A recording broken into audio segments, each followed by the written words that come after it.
दो मेहमान अब हमारे साथ जुड़ रहे हैं। राज्यसभा सांसद भारतीय जनता पार्टी के नेता सुधांशु त्रिवेदी जी और कांग्रेस पार्टी के राष्ट्रीय प्रवक्ता रोहन गुप्ता जी। आप दोनों का बहुत स्वागत है। सुधांशु जी, रोहन जी। सुधांशु त्रिवेदी जी, आपको बहुत बधाई पहले आपकी इस जीत पर। और ये जीत केवल उत्तर प्रदेश में ही शानदार आपकी नहीं दिखाई दे रही है, बल्कि और 3 राज्यों में भी, यानी 4-1 आप 5 में से 4 राज्यों में बड़ी जीत की ओर बढ़ते दिखाई दे रहे हैं। देखिए सौरभ जी, मैं कहना चाहूंगा कि इन चुनावों के जो परिणाम दिखाई पड़ रहे हैं, तो उत्तर से लेकर पूर्वोत्तर तक, उत्तराखंड से मणिपुर तक, गंगा जमुना के मैदान से लेकर गोमान तक यानी गोवा तक, यह साफ दिखाई पड़ रहा है कि भारतीय जनता पार्टी के पक्ष में अलग अलग क्षेत्रों और अलग अलग राज्यों की जनता ने अपना निर्णायक जनादेश दिया है। 2014 में भारत की राजनीति में जिस युगांतकारी परिवर्तन का श्री गणेश हुआ था मोदी जी के नेतृत्व में, वो अब सर्व स्वीकार्यता के साथ भारत के सभी क्षेत्रों में अपना स्थान बनाता जा रहा है। अब सबसे बड़े राज्य उत्तर प्रदेश की बात करें तो 2014, 17, 19 और 22 यानी अब भाजपा चौका लगाने के लिए एकदम तैयार है। और यहाँ पर इसलिए बहुत बड़े इतिहास की बात है, क्योंकि अगर आप देखें तो 1937 से, जब से ब्रिटिश टाइम से यूपी की असेंबली बनी है, कोई भी मुख्यमंत्री 5 साल का कार्यकाल पूरा करने के बाद दोबारा सत्ता में नहीं आ पाया। तो योगी जी के नेतृत्व में वह हो रहा है। तो इसलिए मैं कह रहा हूं कि जैसे 2014 में कहते थे इतिहास बनाने की शुरुआत हुई थी, तो तब से असंभव को संभव करना भारतीय जनता पार्टी ने दिखाया है और नए नए प्रकार के इतिहास बनाए हैं। उसका कारण यह है कि हमारे नेता न चुनाव समाप्त होने के बाद आइसक्रीम खाते दिखते हैं, न किसी नेता के बारे में यह बात आती है कि वो जा रहे हैं, इंग्लैंड का टिकट कटाए हुए थे। आप देखिए मोदी जी कल ही जा रहे हैं गुजरात। चूंकि हम फूलों के हार में विश्वास नहीं रखते, हम अंगारों के हार में विश्वास रखते हैं, इसीलिए हम अपने नेतृत्व कार्यकर्ताओं के लिए एक ही पंक्ति कहना चाहेंगे कि अंगार हार उनका जिनकी सुन हाँक समय रुक जाता है, आदेश जिधर कर देते हैं इतिहास उधर मुड़ जाता है। सुधांशु जी, आपने बड़ी अच्छी बात कही और 2 पंक्तियों में सारा सार कह दिया। लेकिन कुछ चुनाव की ऐसी परिस्थितियां हैं जिनको आज के ज़माने में समझना ज़रूरी है। अभी सौरभ बता रहे थे कि जितने बाहुबली हैं, जिनके बारे में माना जाता था नाहिद हसन हो या योगेश वर्मा हो या फिर मुख्तार अंसारी का बेटा हो, ये तो अपने बाहुबल के दम पर जीत ही जाएंगे। इनको हराने का क्या मतलब? इसीलिए ऐसे लोगों को टिकट भी दी जाती थी। इनकी हार क्या संकेत देती है? देखिए, मैं कहना चाहूंगा अपराधियों तक ही नहीं, आतंकवादियों तक के समर्थन की जो नीति थी, आप याद करिए जिन आपने नाम लिया, पूर्वांचल हमारी सरकार आने से पहले किसके लिए जाना जाता था? मुख्तार अंसारी, अतीक अहमद, अबू सलेम, छोटा शकील, बस यही नाम थे। और यहां तक कि लखनऊ, अयोध्या और वाराणसी की अदालतों में जिन्होंने बम धमाके किए, उन 14 लोगों से केस विड्रॉ किए गए। हाई कोर्ट ने हस्तक्षेप किया, बाकी में सभी 14 को सजा हुई, कुछ को मौत की सजा हुई, कुछ को आजीवन कारावास हुआ। तो इस सीमा तक जाकर जो लोग कानून व्यवस्था का मजाक उड़ाते थे, और चुनाव प्रचार के दौरान आप देखिए रजत जी, यदि सपा के राष्ट्रीय अध्यक्ष, जबकि उनके कार्यकर्ता बवाल कर रहे हैं और पुलिस रोकने का प्रयास कर रही है, तो वो ए पुलिस कह के बोल रहे हो, या वो वीडियो याद करिए कि जहां कानपुर में मोदी जी के नाम का पोस्टर लगाकर बवाल करते हुए सपा के कार्यकर्ता दिखे, तो वो वीडियो याद करिए कि संभल में चालान काटने पे पुलिस वाले से कह रहा है इनका कार्यकर्ता, बस तू चालान जितना काटना है काट ले, उसके बाद हमारी सरकार आने वाली, उसके बाद या तो संभल में तू रहेगा या हम रहेंगे।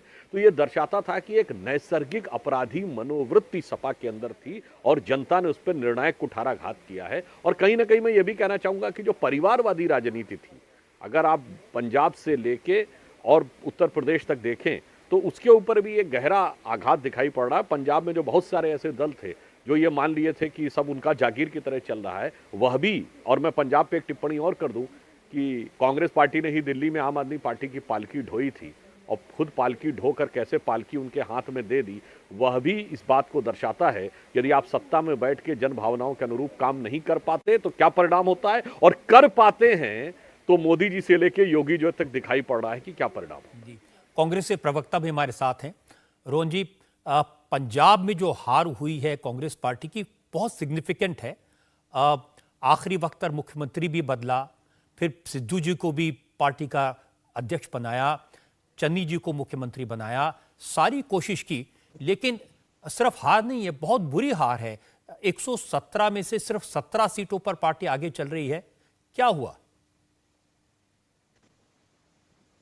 देखिए रजत जी, अभी थोड़ी देर पहले मैं आपकी बात सुन रहा था और दो तीन आपने महत्वपूर्ण पॉइंट उसमें कहे कि जनता सब समझती है, हमारी गलती हुई। हमको अगर लगा कि अमरिंदर जी की सरकार जो है, लोग जनता नाराज है, हमारे खुद के एमएलए नाराज है, तब हमने इंटरनल एक सर्वे किया जहां पे पाया गया कि सारे एमएलए नाराज है।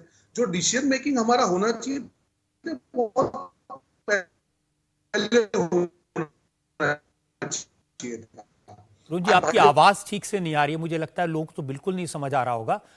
कोशिश करते हैं टेक्निकली कुछ अगर गड़बड़ उसको ठीक कर दें तो फिर वापस आपके पास आकर के बात करेंगे। थोड़ा सा विलंब होगा, जरा कोशिश करें इनको ठीक करने की। सुधांशु जी, मैं आपसे पूछ लेता हूं,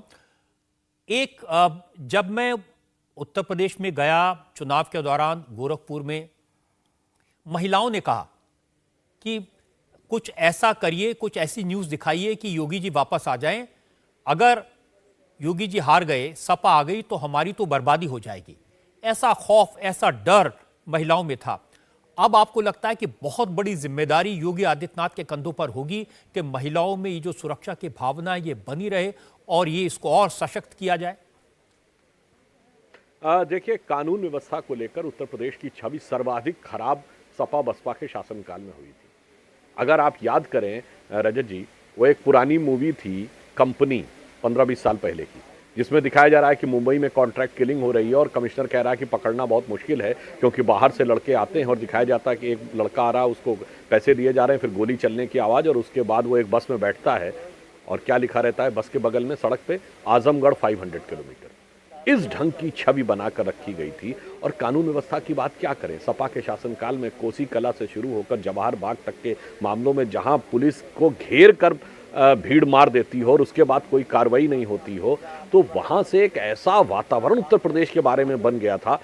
आपको एक रोचक बात बताता हूं, जब अखिलेश जी मुख्यमंत्री बने तो उन्होंने यूपी इन्वेस्टमेंट समिट दिल्ली में की, तो उनसे पूछा गया कि साहब यूपी इन्वेस्टमेंट समिट दिल्ली में क्यों की है, तो वो सहजता में या अपरिपक्वता में यह बोल गए कि अरे भाई, उत्तर प्रदेश में अगर करते तो शायद कोई बिजनेसमैन आता नहीं, क्योंकि उनको लगता है कि वहाँ लॉ एंड ऑर्डर ठीक नहीं है, इसलिए हमने दिल्ली में करना उचित समझा। अब अगर उत्तर प्रदेश सरकार और उत्तर प्रदेश के मुख्यमंत्री का यह भाव था उस समय, तो आप समझ सकते हैं। और आज इतना बड़ा परिवर्तन आया है कि मुझे याद है कि एक वीडियो में दिखाया गया कि उससे कोई एक पत्रकार प्रोवोक करके महिला से पूछने की कोशिश कर रहा था कि भैया, ये छुट्टा जो पशु है, आवारा पशु आपके खेत में घुसा जा रहा है, उससे समस्या नहीं है? तो महिला यूपी की भाषा में बोल रही थी, भैया वो सब आवारा पशु हम देख लेंगे, मगर आवारा गुंडा तो हमारे घर में नहीं घुसा जा रहा है। हमारी बिटिया कहूँ जा रही है तो हमका यह की चिंता तो नहीं है कि वहाँ ढंग से पहुंची कि ना पहुंची। यह मनोभाव था योगी जी के द्वारा जो लॉ एंड ऑर्डर स्थापित किया गया, उसके प्रति जनता में और विशेषकर महिलाओं में।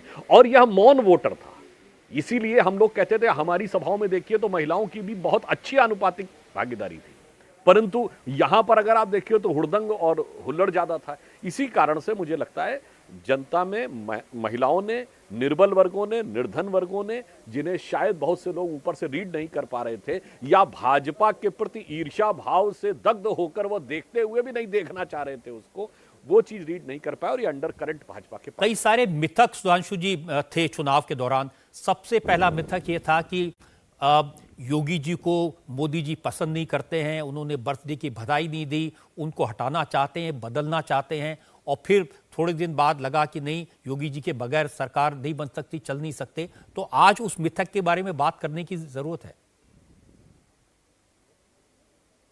देखिए, हमारा मानना यह है कि जब हमारे जो विरोधी हैं, वो उन्होंने ये मिथक जानते क्यों प्रचारित किया, ये उसी समय तय हो गया था कि वो भाजपा को हराने में अक्षम है, तो भाजपा के अंदर ही किसी चीज में अपनी नाकाम हसरतों का नजारा देखने की कोशिश करें।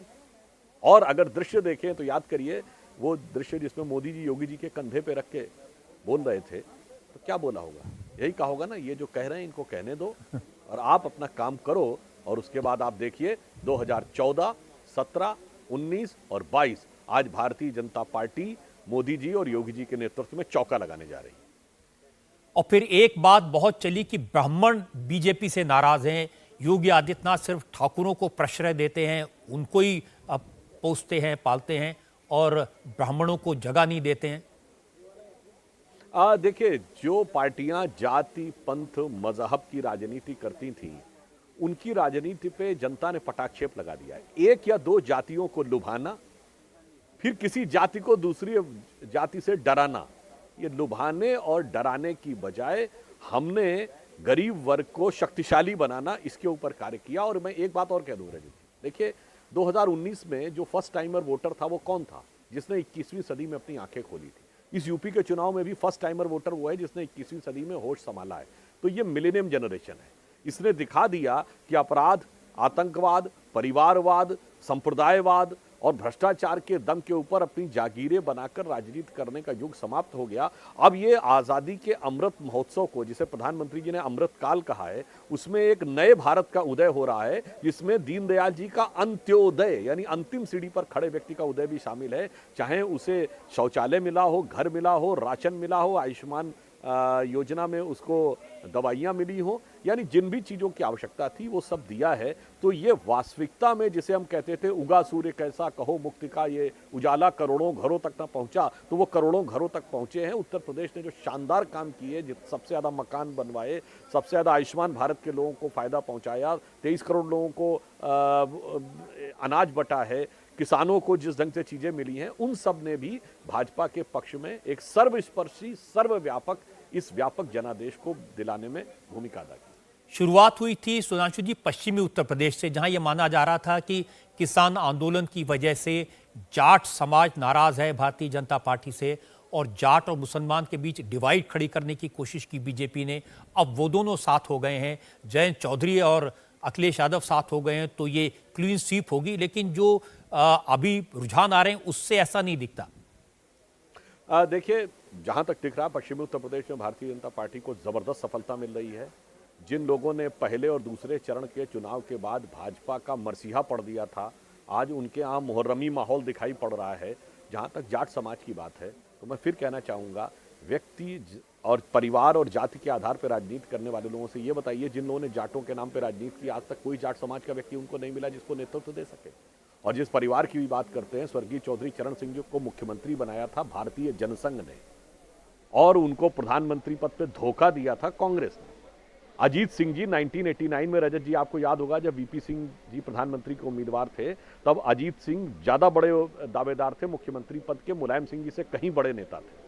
परंतु मुलायम सिंह जी ने वीपी सिंह जी के साथ कनाइवेंस में अजीत सिंह जी को किनारे कर दिया था। उत्तर प्रदेश का तिलक हॉल, 4 या 5 दिसंबर 1989, पुराने पत्रकारों को याद होगा। तो अजीत सिंह जी के साथ भी धोखा हुआ था। अब मजे की बात यह कि आप परिवार का हो या समाज का हो या किसान की बात हो, सबको झुठलाकर लोगों की आंखों पर पट्टी बांधने का प्रयास करेंगे, जाति का लॉलीपॉप देकर परिवार का सरमाया बढ़ाने का प्रयास करेंगे, तो बहुत आश्चर्य। और एक बात और कह दूं साहब, आम आदमी पार्टी एकमात्र पॉलिटिकल पार्टी थी भाजपा के अलावा जिसने अपनी विधानसभा से किसान बिल को पारित कर दिया था। मैं राजनीतिक विश्लेषकों से पूछता हूं कि पंजाब, जहां सबसे ज्यादा किसान आंदोलन के नाम पे उग्र आंदोलन था, उसका निष्कर्ष क्या दिखा रहा है, ये वो लोग स्वयं विचार करें, मैं टिप्पणी नहीं करना चाहूंगा। और तीसरा मिथक ये था कि स्वामी प्रसाद मौर्य, दारा सिंह चौहान, धर्म सिंह सैनी आखिरी वक्त पर साथ छोड़ गए और सबने एक ही लाइन ली थी कि योगी आदित्यनाथ की सरकार ने दलितों के लिए, पिछड़ों के लिए कुछ नहीं किया, तो फिर इसलिए हम छोड़ रहे हैं और इनका साथ योगी जी को नहीं मिलेगा। देखिए, एक मैंने जो कहा कि अब मिलेनियम जनरेशन आ गई है, तो कोई नेता किसी जाति को अपनी जागीर मानकर अब राजनीति नहीं कर सकता। और जिन नेताओं ने ये किया, उनकी विश्वसनीयता ये थी कि चुनाव की सूचना जारी होने के बाद किया। यानी जब आप टेक्निकली मंत्री नहीं रह गए, अब आप न मंत्री की तरह निर्णय ले सकते हैं, न मंत्री की गाड़ी का प्रयोग कर सकते हैं, न मंत्री के दफ्तर का प्रयोग कर सकते हैं, सिर्फ मंत्री के घर में रह सकते हैं, तब आपको अचानक उपेक्षा नजर आई। तो मैं कहना चाहूंगा, वो नेता जो अपने को मौसम विज्ञानी कहते थे, अब चुनाव परिणाम ये दर्शा रहा है कि वो मौसम विज्ञानी नहीं थे, वो निरे अज्ञानी थे और थोथे अभिमानी थे। शायद प्रदेश की जनता का जनादेश यही दर्शा रहा है। सुधांशु जी, एक मुश्किल स्थिति यह है कि सब मानते हैं कि उत्तर प्रदेश में मुसलमानों ने एक मुश्त समाजवादी पार्टी को वोट दिया, उन्होंने भारतीय जनता पार्टी को हराने के लिए स्ट्रेटेजिक वोटिंग की और सारे जो योजनाएं थी उनका लाभ भी उठाया, लेकिन जब वोट देने का वक्त है तो वो वोट नहीं देंगे, योगी आदित्यनाथ को नहीं देंगे, मोदी जी को नहीं देंगे, बीजेपी को नहीं देंगे। देखिए, मैं कहना चाहूंगा कि जो मुस्लिम समाज को लेकर यह बात करने का प्रयास किया जाता है, इन सारी पार्टियों का उद्देश्य रहता है कि मुस्लिमों में भय उत्पन्न करके, खौफ पैदा करके उनका समर्थन लिया जाए। हमारा यह लक्ष्य है कि मुस्लिमों में विश्वास पैदा करके हम उनका समर्थन हासिल करें। इसीलिए देखिए कि जब हमारी सरकार आई तो बगैर किसी भेदभाव के मोदी जी ने हर व्यक्ति को, चाहे मकान पहुंचाना हो, अनाज पहुंचाना हो, शौचालय उपलब्ध कराना हो, गैस उपलब्ध कराना हो, सब उपलब्ध कराने का प्रयास किया। कोई किसी प्रकार का भेदभाव नहीं किया। और मैं दूसरी बात आप सबको कहना चाहता हूं, गोवा में 40 में 12 कैंडिडेट हमारे क्रिश्चियन हैं। तो मैं मुस्लिम समाज से भी यह बात कहूंगा कि आप ये रियलाइज कर लीजिए कि बाकियों ने सिर्फ आपको टोपी पहनाई है, लाल टोपी वालों ने, हमने वास्तविक कल्याण किया। और हमें विश्वास है कि एक समय ऐसा आएगा कि जैसे हमने जाति की सीमाएं तोड़ी हैं, इस मजहबी राजनीति की सीमाएं भी मोदी जी के नेतृत्व में भाजपा तोड़े। लेकिन आपने भी तो कोशिश नहीं की विश्वास जीतने की। ये बात सही है कि सब मुस्लिम भी मानते हैं कि जो योजनाएं थी उनका लाभ सबको मिला, लेकिन राजनीति में हिस्सेदारी देना, टिकट देना उत्तर प्रदेश में, अब 403 में से बीजेपी को एक भी मुस्लिम उम्मीदवार न मिले और जो मिला एक वो भी सहयोगी दल का था, तो ये इस पर थोड़ा तो उनको भी महसूस होता ही होगा कि हमें मौका नहीं देते। रजत जी, आपने बहुत अच्छी बात कही। अब अगर हम ऐसे कहें तो मैं राज्यसभा में हूं, हमारे 3 राज्यसभा में मुस्लिम सदस्य हैं। किस पार्टी के 3 हैं? चलिए हम दूसरी बात कहते हैं, विश्वास में जानते हैं काम करना क्या होता है। जब भी कोई सरकार आती है तो सबसे विश्वास की और संवेदनशील पोस्ट होती है इंटेलिजेंस ब्यूरो का चीफ। जब मोदी जी प्रधानमंत्री बने तो श्री आसिफ इब्राहिम इंटेलिजेंस ब्यूरो के चीफ थे। कभी भी सरकार बदलती है तो आप जानते हैं, वरिष्ठ पत्रकार हैं, देश के मूर्धन्य पत्रकार हैं, 15 दिन के अंदर पिछला आईबी चीफ बदल दिया जाता है।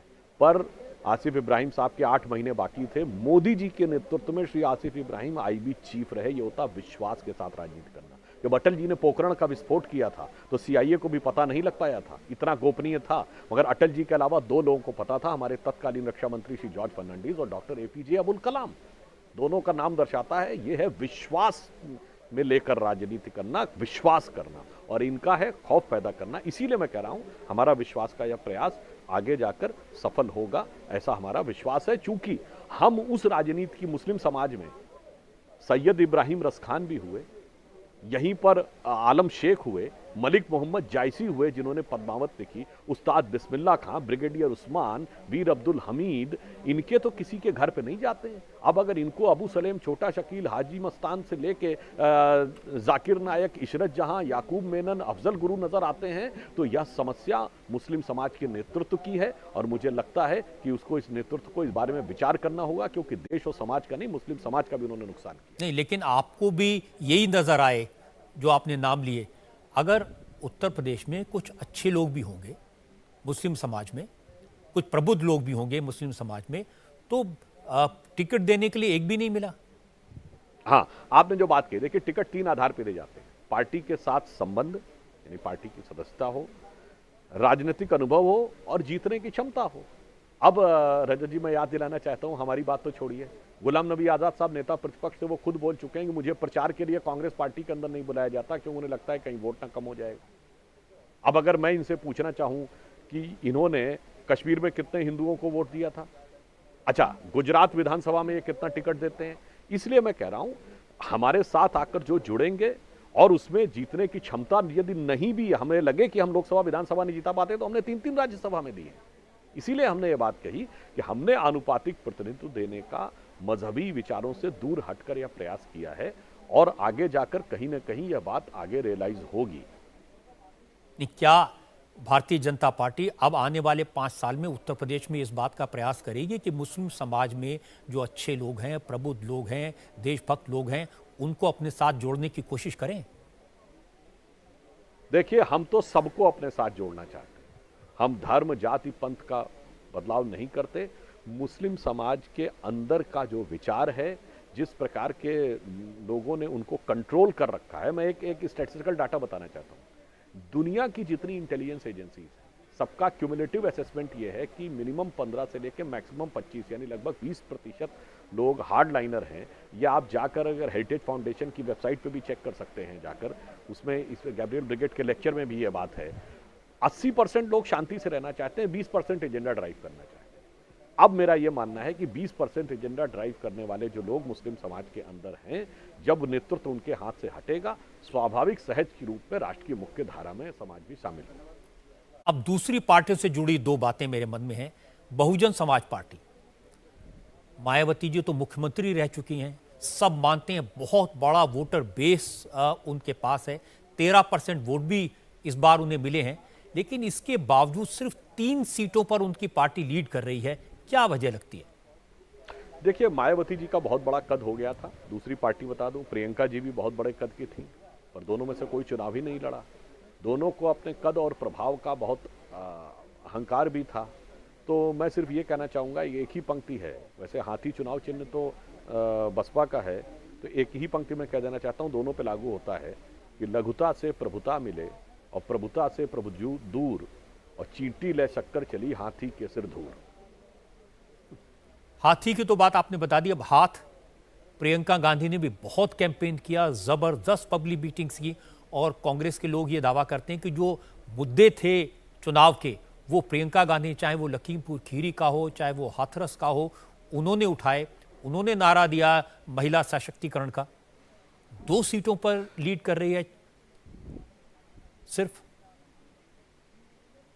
देखिए, हम ये कहना चाहेंगे कि उन्होंने कहा कि हम सशक्तिकरण की बात कर रहे हैं, 40% सीट दे रहे हैं। आप जनता को मूर्ख नहीं बना सकते। आप उत्तराखंड में नहीं दे रहे हैं, पंजाब में नहीं दे रहे हैं, गोवा में नहीं दे रहे हैं, जहां आपकी संभावना थी, जहां पंजाब में आपकी सत्ता थी वहां नहीं दे रहे हैं, राजस्थान में मंत्रिमंडल में विस्तार होता है उसमें नहीं दे रहे हैं, और उत्तर प्रदेश में जहां फटक चंद गिरधारी ना लुटिया ना थारी, वहां आप कह रहे हैं कि हम खाली थाली दिखाकर बहनों की ताली बटोर लेंगे। तो यह संभव नहीं हो सकता था। और इसे मैं ऑन द लाइटर नोट रजत जी कहना चाहूँगा कि बहुत दिनों चला था ना यूपी में काबा, तो अब मैंने कहा जो परिणाम में दिखाई पड़ रहा है, तो ये दिखाई पड़ रहा है कि हाथी तो गिराए बा और पंजा बिखराए बा, अब बबुआ बौखलाए बा और बाबा का भौकाल बा। इंडिया टीवी हर वक्त हर जगह डाउनलोड करने के लिए सर्च करें India TV news Google play store या ऐप स्टोर पर।